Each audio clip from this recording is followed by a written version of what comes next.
हरे कृष्णा, जय श्री हरि। ओम नमः शिवाय। प्रिय भक्तजनों, आज बृहस्पतिवार के दिन आप बृहस्पति देव की बड़ी ही दुर्लभ कथा सुनेंगे। इस कथा को सुनने से भक्तों की सभी मनोकामनाएं भगवान बृहस्पति देव की कृपा से पूर्ण हो जाती हैं। तो आइए बड़ी ही श्रद्धा और प्रसन्न चित्त मन से इस कथा को सुनते हैं। भारतवर्ष में एक प्रतापी और दानी राजा राज्य करता था। वह नित्य गरीबों और ब्राह्मणों की सहायता करता था। यह बात उसकी रानी को अच्छी नहीं लगती थी। वह न ही गरीबों को दान देती, न ही भगवान का पूजन करती थी और राजा को भी दान देने से मना किया करती थी। एक दिन राजा शिकार खेलने वन को गए हुए थे, तो रानी महल में अकेली थी। उसी समय बृहस्पति देव साधु वेश में राजा के महल में भिक्षा लेने के लिए गए और भिक्षा मांगी, तो रानी ने भिक्षा देने से इनकार कर दिया और कहा, हे साधु महाराज, मैं तो दान पुण्य से तंग आ गई हूँ। मेरा पति सारा धन लुटाते रहते हैं। मेरी इच्छा है कि हमारा धन नष्ट हो जाए, फिर न रहेगा बांस, न बजेगी बांसुरी। साधु ने कहा, देवी तुम तो बड़ी विचित्र हो। धन संतान तो सभी चाहते हैं, पुत्र और लक्ष्मी तो पापी के घर भी होने चाहिए। यदि तुम्हारे पास अधिक धन है तो भूखों को भोजन दो, प्यासों के लिए प्याऊ बनवाओ, मुसाफिरों के लिए धर्मशालाएं खुलवाओ। जो निर्धन अपनी कुंवारी कन्याओं का विवाह नहीं कर सकते, उनका विवाह करा दो। ऐसे और कई काम हैं जिनके करने से तुम्हारा यश लोक और परलोक में फैलेगा। परंतु रानी पर उपदेश का कोई प्रभाव नहीं पड़ा। वह बोली, महाराज आप मुझे कुछ न समझाएं, मैं ऐसा धन नहीं चाहती जो हर जगह बांटती फिरूं। साधु ने उत्तर दिया, यदि तुम्हारी ऐसी इच्छा है तो तथास्तु। तुम ऐसा करना कि बृहस्पतिवार को घर लीपकर पीली मिट्टी से अपना सिर धोकर स्नान करना, भट्टी चढ़ाकर कपड़े धोना। ऐसा करने से आपका सारा धन नष्ट हो जाएगा। इतना कहकर वह साधु महाराज वहाँ से आलोक हो गए और साधु के अनुसार कही बातों को पूरा करते हुए रानी को केवल 3 बृहस्पतिवार ही बीते थे कि उसकी समस्त धन संपत्ति नष्ट हो गई। भोजन के लिए राजा का परिवार तरसने लगा। तब एक दिन राजा ने रानी से बोला कि हे रानी, तुम यहीं रहो, मैं दूसरे देश को जाता हूँ, क्योंकि यहाँ पर सभी लोग मुझे जानते हैं, इसलिए मैं कोई छोटा कार्य नहीं कर सकता। ऐसा कहकर राजा परदेश चला गया। वह जंगल से लकड़ी काट कर लाता और शहर में बेचता था। इस तरह वह अपना जीवन व्यतीत करने लगा।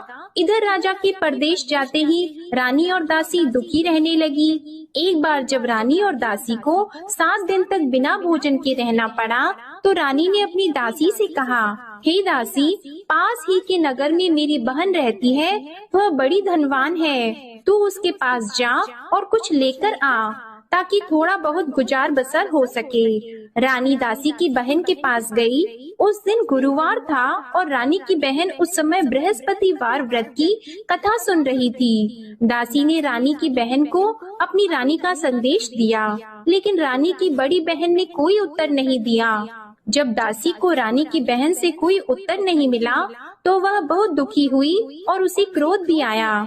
दासी ने वापस आकर रानी को सारी बात बता दी। सुनकर रानी ने अपने भाग्य को कोसा। उधर रानी की बहन ने सोचा कि मेरी बहन की दासी आई थी, परंतु मैं उससे नहीं बोली, इससे वह बहुत दुखी हुई होगी। कथा सुनकर और पूजन समाप्त करके वह अपनी बहन के घर आई और कहने लगी, हे बहन, मैं बृहस्पतिवार का व्रत कर रही थी, तुम्हारी दासी मेरे घर आई थी, परंतु जब तक कथा होती है तब तक न तो उठते हैं और न ही बोलते हैं, इसलिए मैं नहीं बोली। कहो दासी क्यों गई थी? रानी बोली, बहन तुमसे क्या छिपाऊं, हमारे घर में खाने तक को अनाज नहीं था। ऐसा कहते कहते रानी की आंखें भर आई। उसने दासी समेत पिछले 7 दिनों से भूखे रहने तक की बात अपनी बहन को विस्तार पूर्वक सुना दी। रानी की बहन बोली, देखो बहन, भगवान बृहस्पति सबकी मनोकामना को पूर्ण करते हैं। देखो शायद तुम्हारे घर में अनाज रखा हो। पहले तो रानी को विश्वास नहीं हुआ, पर बहन के आग्रह करने पर उसने अपनी दासी को अंदर भेजा तो उसे सचमुच अनाज से भरा एक घड़ा मिल गया। यह देखकर दासी को बड़ी हैरानी हुई। दासी रानी से कहने लगी, हे रानी, जब हमको भोजन नहीं मिलता तो हम व्रत ही तो करते हैं, इसलिए क्यों न इनसे व्रत और कथा की विधि पूछ ली जाए ताकि हम भी व्रत कर सकें। तब रानी ने अपनी बहन से बृहस्पतिवार व्रत के बारे में पूछा। उसकी बहन ने बताया, बृहस्पतिवार के व्रत में चने की दाल और मुनक्का से विष्णु भगवान का केले की जड़ में पूजन करें तथा दीपक जलाएं, व्रत कथा सुने और पीला भोजन ही करें। इससे बृहस्पति देव प्रसन्न होते हैं। और व्रत और पूजन विधि बताकर रानी की बहन अपने घर को लौट गई। 7 दिन के बाद जब गुरुवार आया तो रानी और दासी ने व्रत रखा। घुड़साल में जाकर चना और गुड़ लेकर आई, फिर उससे केले की जड़ तथा विष्णु भगवान का पूजन किया। अब पीला भोजन कहाँ से आए, इस बात को लेकर दोनों बहुत दुखी थी। क्योंकि उन्होंने व्रत रखा था, इसलिए बृहस्पति देव उनसे प्रसन्न थे। इसलिए वे एक साधारण व्यक्ति का रूप धारण करके 2 थालों में सुंदर पीला भोजन दासी को दे गए। भोजन पाकर दासी बहुत प्रसन्न हुई और फिर रानी के साथ मिलकर भोजन ग्रहण किया। उसके बाद वे सभी गुरुवार को व्रत और पूजन करने लगी। बृहस्पति भगवान की कृपा से उनके पास फिर से धन संपत्ति आ गई, परंतु रानी फिर से पहले की तरह आलस्य करने लगी। तब दासी बोली, देखो रानी, तुम पहले भी इस प्रकार आलस्य करती थी, तुम्हें धन रखने में कष्ट होता था, इस कारण सभी धन नष्ट हो गया, और अब जब भगवान बृहस्पति की कृपा से धन मिला है तो तुम्हें फिर से आलस्य होता है। रानी को समझाते हुए दासी कहती है कि बड़ी मुसीबतों के बाद हमने यह धन पाया है, इसलिए हमें दान पुण्य करना चाहिए, भूखे मनुष्यों को भोजन कराना चाहिए और धन को शुभ कार्यों में खर्च करना चाहिए, जिससे तुम्हारे कुल का यश बढ़ेगा, स्वर्ग की प्राप्ति होगी और पितृ प्रसन्न होंगे। दासी की बात मानकर रानी अपना धन शुभ कार्यों में खर्च करने लगी, जिससे पूरे नगर में उसका यश फैलने लगा। उधर एक दिन राजा दुखी होकर जंगल में एक पेड़ के नीचे आसन जमाकर बैठ गया। वह अपनी दशा को याद करके व्याकुल होने लगा। बृहस्पतिवार का दिन था। एकाएक उसने देखा कि निर्जन वन में एक साधु प्रकट हुए। वह साधु वेश में स्वयं बृहस्पति देवता थे। लकड़हारे के सामने आकर बोले, हे लकड़हारे, इस सुनसान जंगल में तू इतना चिंता मग्न क्यों बैठा है? लकड़हारे ने दोनों हाथ जोड़कर प्रणाम किया और उत्तर दिया, महात्मा जी, आप सब कुछ जानते हैं, मैं क्या कहूँ। यह कहकर रोने लगा और साधु को अपनी आत्म कथा सुनाई। महात्मा जी ने कहा, तुम्हारी स्त्री ने बृहस्पतिवार के दिन बृहस्पति भगवान का निरादर किया है, जिसके कारण रुष्ट होकर उन्होंने तुम्हारी यह दशा कर दी। अब तुम चिंता को दूर करके मेरे कहने पर चलो तो तुम्हारे सब कष्ट दूर हो जाएंगे और भगवान पहले से भी अधिक संपत्ति देंगे। तुम बृहस्पति के दिन कथा किया करो, 2 पैसे के चने मुनक्का लाकर उसका प्रसाद बनाओ और शुद्ध जल से लोटे में शक्कर मिलाकर अमृत तैयार करो।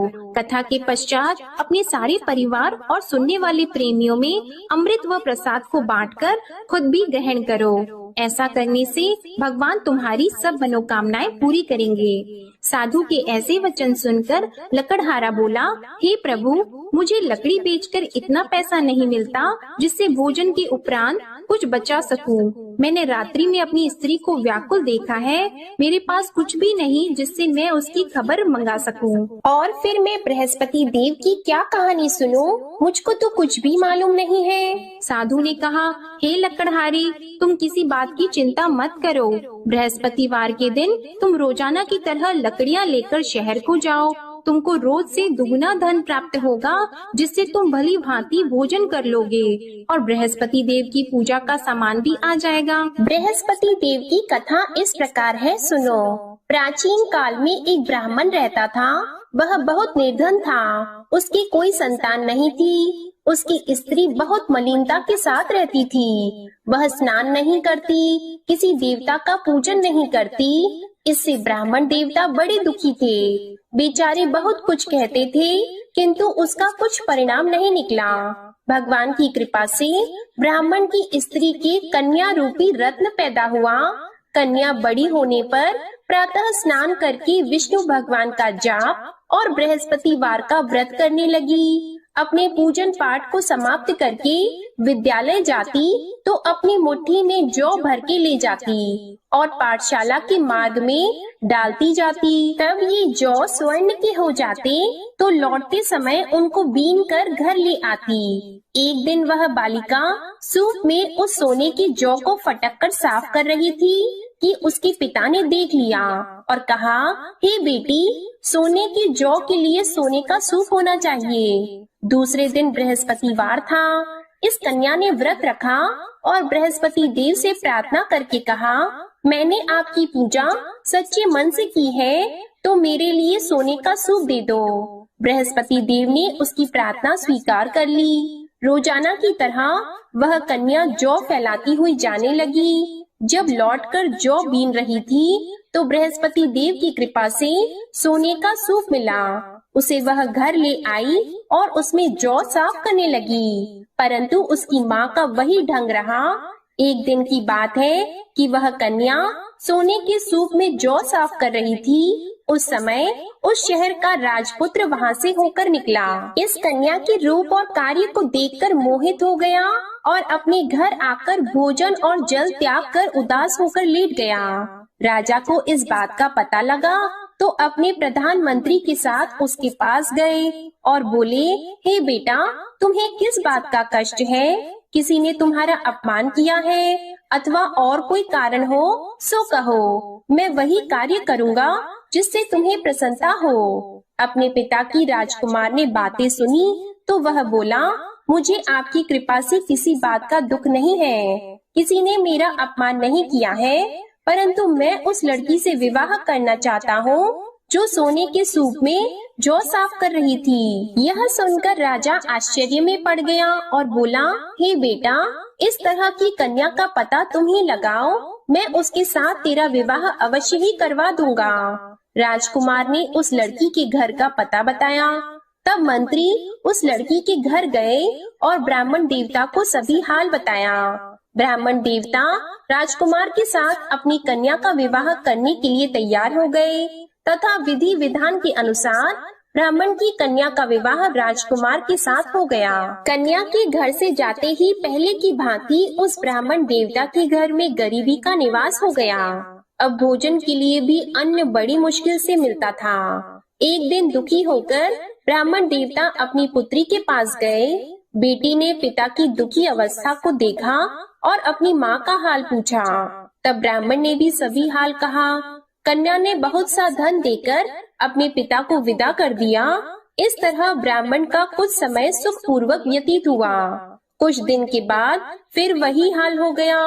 ब्राह्मण फिर अपनी कन्या के यहाँ गया और सारा हाल कहा तो लड़की बोली, हे पिताजी, आप माताजी को यहाँ ले आओ, मैं उन्हें विधि बता दूंगी जिससे उनकी गरीबी दूर हो जाए।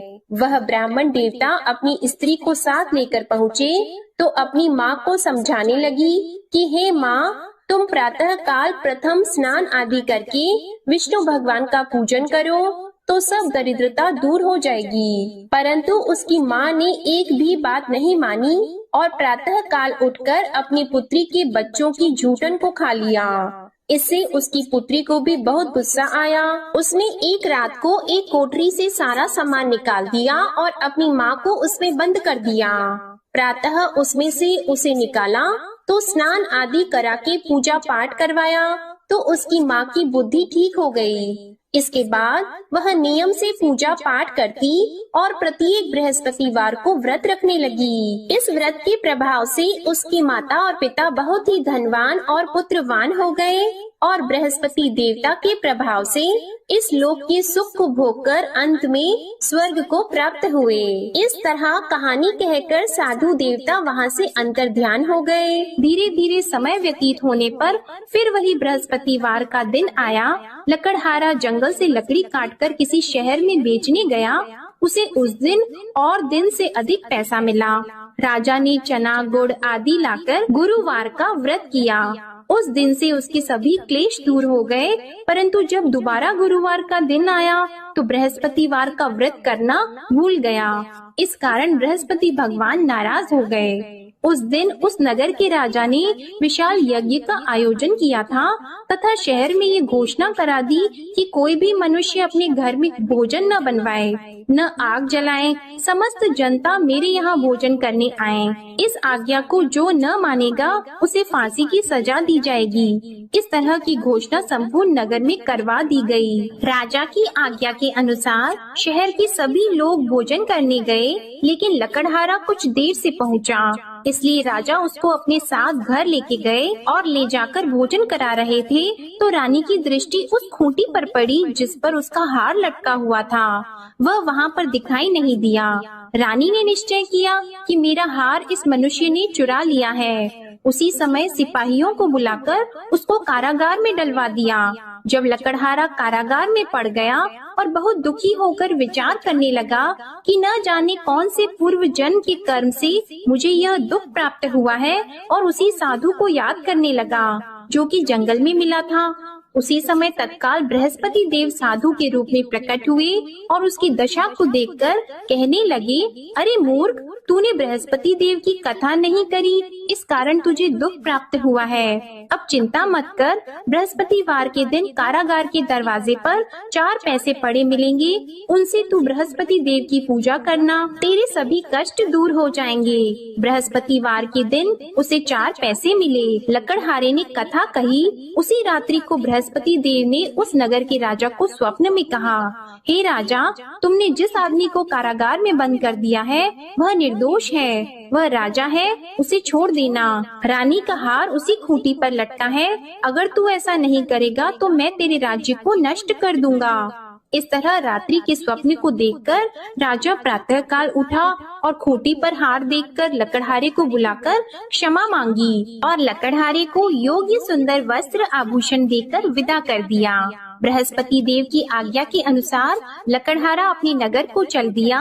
राजा जब अपने नगर के निकट पहुंचा तो उसे बड़ा आश्चर्य हुआ।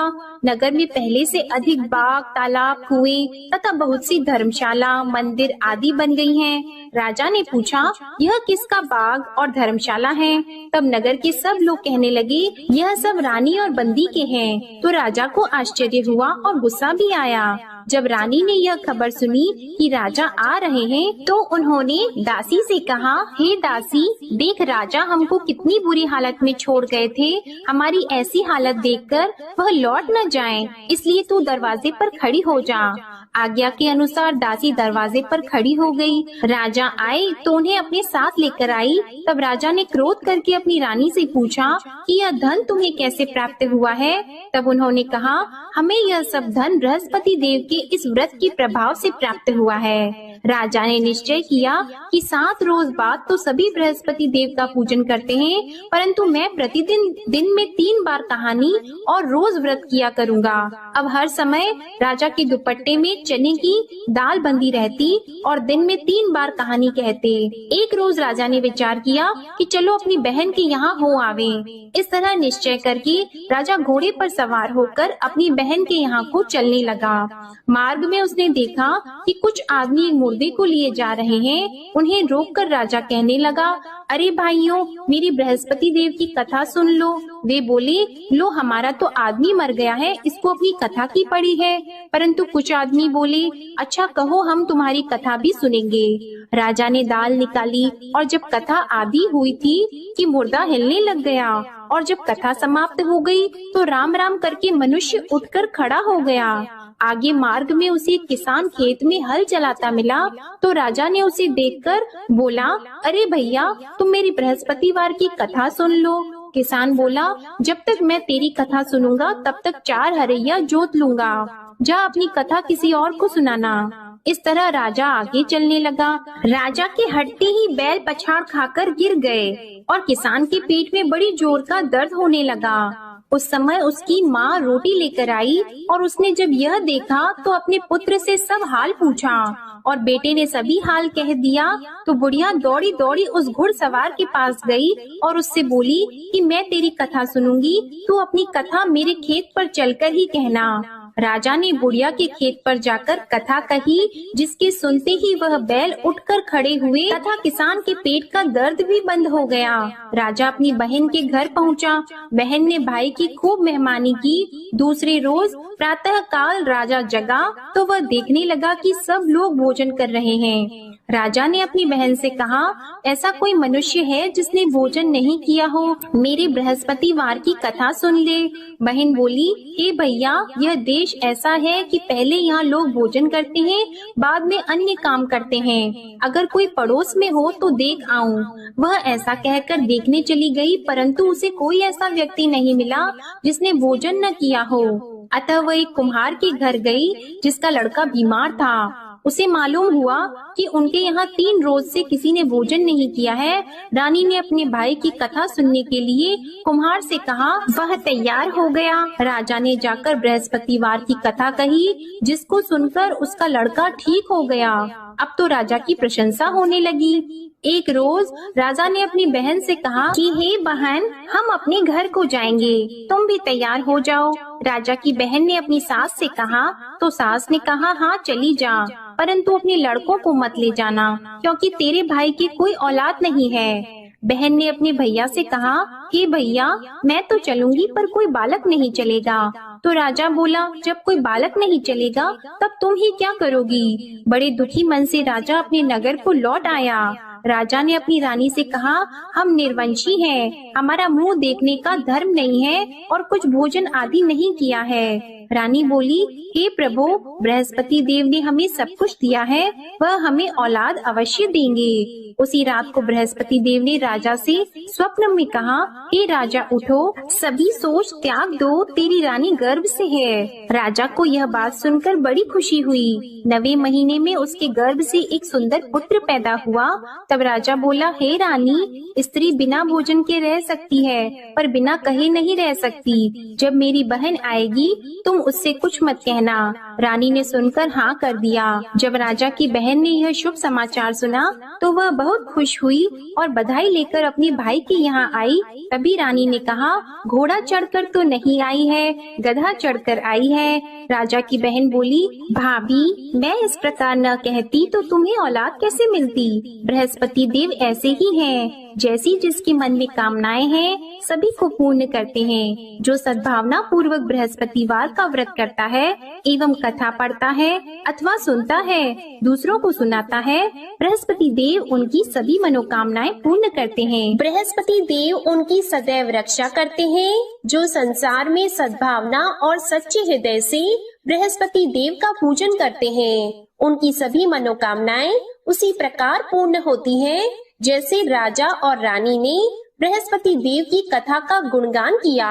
उनकी सभी इच्छाएं बृहस्पति देव ने पूर्ण की। मनुष्य को हृदय से उनका मनन करते हुए जयकारा करना चाहिए। तो प्रेम से बोलिए, बृहस्पति देव की जय, विष्णु भगवान की जय, समस्त देवी देवताओं की जय। अब आप भगवान बृहस्पति देव की आरती श्रवण कीजिए। ओम जय बृहस्पति देवा, ओम जय बृहस्पति देवा, छिन्न छिन्न भोग लगाऊं, कदली फल मेवा। ओम जय बृहस्पति देवा, तुम पूर्ण परमात्मा, तुम अंतर्यामी, जगत पिता जगदीश्वर, तुम सबके स्वामी। ओम जय बृहस्पति देवा, चरणामृत निज निर्मल, सब पातक हरता, सकल मनोरथ दायक, कृपा करो भरता। ओम जय बृहस्पति देवा, तन मन धन अर्पण कर, जो जन शरण पड़े, प्रभु प्रकट तब होकर, आकर द्वार खड़े। ओम जय बृहस्पति देवा, दीन दयाल दयानिधि, भक्तन हितकारी, पाप दोष सब हरता, भव बंधन हारी। ओम जय बृहस्पति देवा, सकल मनोरथ दायक सब संशय तारो, विषय विकार मिटाओ संतन सुखकारी। ओम जय बृहस्पति देवा, जो कोई आरती तेरी प्रेम सहित गावे, ज्येष्ठानंद बंद सो निश्चय ही पावे। ओम जय बृहस्पति देवा, ओम जय बृहस्पति देवा। प्रेम से बोलिए भगवान बृहस्पति देव की जय। बोलिए भगवान श्री लक्ष्मी नारायण जी की जय। आपको आज की कथा पसंद आए, आरती पसंद आए तो वीडियो को लाइक कीजिएगा, शेयर कीजिएगा, कमेंट में भगवान बृहस्पति देव जी की जय लिखिएगा और चैनल को भी सब्सक्राइब कीजिएगा। इसी के साथ आज आप हमारे चैनल पर वैशाख मास महात्म्य की कथा को भी जरूर सुनिएगा। प्रेम से बोलिए भगवान श्री बृहस्पति देव की जय।